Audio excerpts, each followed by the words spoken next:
आप सभी को 2025 में पढ़ने वाली एकादशी माघ मास के शुक्ल पक्ष की जया एकादशी की ढेर शुभकामनाएं। आज हम बात करेंगे जया एकादशी का व्रत 2025 में किस दिन किया जाएगा। 7 फरवरी या 8 फरवरी को इस बार लोग असमंजस में है कि जया एकादशी कब है, इसीलिए हम आपको इस वीडियो में बताएंगे। साथ ही पारण कब किया जाएगा, व्रत जो है उसके नियम क्या होंगे और जया एकादशी के व्रत की पूजा कैसे होने चाहिए, पूजन विधि क्या होनी चाहिए, व्रत में क्या खाना चाहिए क्या ना खाना चाहिए। जिस प्रकार से शक्तिला एकादशी का पूजन अलग था, उसी प्रकार से जया एकादशी का पूजन भी भिन्न प्रकार से होता है। व्रत विधान एक जैसा हो सकता है, परंतु पूजा विधान और पालन विधान में भिन्नता होती है। हम प्रत्येक एकादशी के बारे में विस्तृत जानकारी जो पुराने में वर्णित है आपके लिए लेकर आते हैं। चलिए अब हम आरंभ करते हैं कि किस प्रकार से आपको इस विष्णु सहस्त्र नाम उद्गम एकादशी, विश्व में एकादशी या जया एकादशी का पूजन करना चाहिए, संकल्प करना चाहिए। यह बताते हैं एकादशी वाले दिन व्यक्ति को सुबह सूर्योदय से पहले उठना चाहिए और स्नान आदि से निर्मित होकर जो एकादशी का व्रत नहीं कर रहे हैं ना तो पहले उठना चाहिए और यह पूजन करना चाहिए। यह भिन्नता है। इस एकादशी में व्रत के अलावा जो व्रत नहीं कर रहे हैं वह भी इस दिन भगवान श्री हरि का आशीर्वाद किस प्रकार से प्राप्त कर सकते हैं, यह आपको वर्णन करते हैं और साथ ही पूजा विधि भी बताते हैं कि किस प्रकार से पूजन करना है। जो व्रत कर रहे हैं उनको और जो व्रत नहीं कर रहे हैं उनको, क्योंकि पूजा विधि दोनों के लिए से ही रहने वाली है, एक ही रहने दो। सूर्य उदय से पहले उठ जाएं, उठने के बाद स्नान आदि करके स्वच्छ वस्त्र धारण करें और आपका जो पूजा स्थल है जहां आप बैठकर पूजन करते हैं वहां आसन लगाकर बैठे हैं। उससे पहले सामग्री एकत्र कर लीजिए। सामग्री में क्या क्या एकत्र करेंगे, एक तांबे का लोटा लीजिएगा, उसमें पहले थोड़ा गंगा जल भरेगा, उसके बाद उसमें शुद्ध जल भर लीजिएगा। भगवान श्री हरि की एक तस्वीर दीजिएगा जिसने माता लक्ष्मी साथ में हो तो यह सर्वोत्तम रहेगा। अगर हो सके तो भगवान विष्णु और माता लक्ष्मी की मूर्ति भी ले सकते हैं जो कि बैठी हुई अवस्था में होनी चाहिए। रोली के स्थान पर इस एकादशी पर आपको गोपीचंद लेना चाहिए। सफेद तिल ले लीजिएगा। अर्पित करने के लिए पीले फूल का विशेष विधान है जया एकादशी पर। यदि पीले फूल मिलते हैं तो बहुत उत्तम है, क्योंकि श्री हरि विष्णु को पीला रंग अत्यधिक प्रिय है। तो हो सके तो पीले फूलों की एक माल ले लीजिएगा या फिर खुले फूल ले लीजिएगा।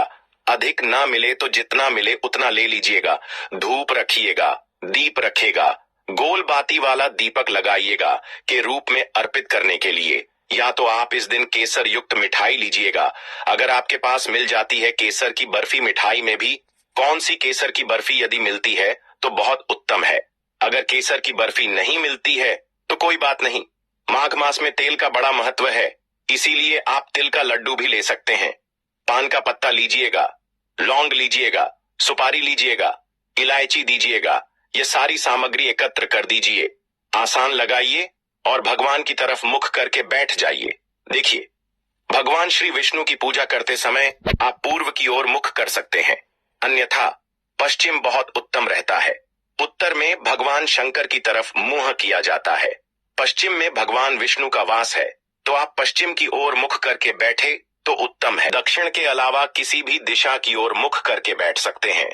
आप सबसे पहले पूजन आरंभ करें, उससे पहले स्थापना करते हैं।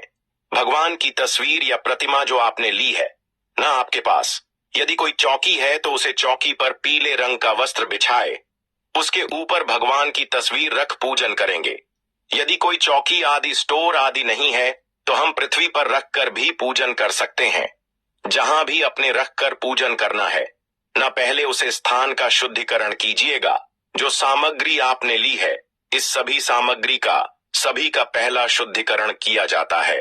तो एक पुष्पी लाइपो लोटे में जो गंगा जल को रखना है, रख के पूजन करना है। ओम पवित्र पवित्र जल छिड़कने के बाद भगवान की स्थापना करेंगे। भगवान को स्थापित करने से पहले उन्हें आसान दिया जाता है। आप थोड़े से खुले पुष्प लीजिए और स्थान पर जहां पर भगवान की तस्वीर रखनी है आपने पूजा के लिए उसे स्थान पर रख दीजिए, या भगवान को एक प्रकार का आसान दे रहे हैं उसके ऊपर भगवान की तस्वीर को स्थापित कर दीजिए। स्थापना करने के बाद अब आप स्वयं अपने आप को पूजा के योग्य बनाएंगे। इसके लिए जो लोटे में जल है उसमें चम्मच रखिए और चम्मच से अपने हाथों को धो लीजिए। हस्टन वृक्ष आलम। उसके बाद 3 बार आपको जल जमानी करनी है। एक एक मंत्र हम बोलेंगे, उसके अनुसार आप जल चमन कीजिएगा। 1 चम्मच जल लीजिएगा सीधे हाथ में और माधवाय नमः की जय, ओम केशवय नम की जय, ओम नारायण नारायण नमो नमः। फिर से हाथ धो लीजिए। इस प्रकार से 3 बार अपने आप को तिलक कीजिए।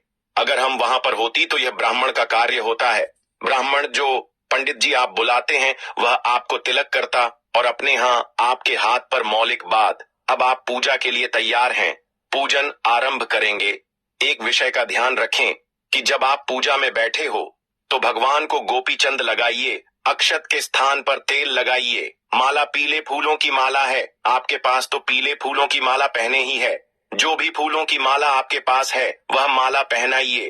फूल है तो खुले पुष्प अर्पित कीजिए। धूप को जलाइए, धूप दिखाइए, दीप जले और दीप दिखाइए। दीपक को जब भगवान के सामने रखेंगे तो दीपक के नीचे आप पुष्प के रूप में आसान रखेगा। उसके ऊपर आप दीपक को रखेगा तो दिखाएगा, दीप दिखाएगा जो आपकी पूजा के साक्षी होते हैं। के बाद आप भगवान को अर्पित करेंगे। नावेद में यदि आपके पास केसर की बर्फी है तो वह भगवान को अर्पित कीजिए। अगर आपके पास तिल का लड्डू है तो वह अर्पित कीजिए। अन्यथा कोई फल है तो वह अर्पित कर दीजिए। और वह भी नहीं हो तो आप मिश्री भी नावेद के रूप में अर्पित कर सकते हैं। आप भगवान को जलजमानी कराया, पुन्हाजल के 1 बार क्षेत्र दे दीजिए। भगवान को दंडवत प्रणाम कीजिए कि 5 उपचार से पूजन आपने किया है। यह पूजन कल तक चलेगा। इसकी जो विधि होती है आगे पारण की विधि होती है जो पुष्पांजलि के साथ समाप्त होती है। इसका पूरा वर्णन हम आपको जो पारण का वीडियो होता है उसमें बताते हैं कि देते हैं कि हिंदू धर्म में जितनी भी एकादशी पड़ती हैं, जितनी भी पूजा पाठ होती है, जितने भी व्रत आते हैं, जितनी भी सप्तमी पड़ती हैं, सभी की कुछ ना कुछ खाता होती ही है। बिना कथा के पूजा अधूरी मानी जाती है।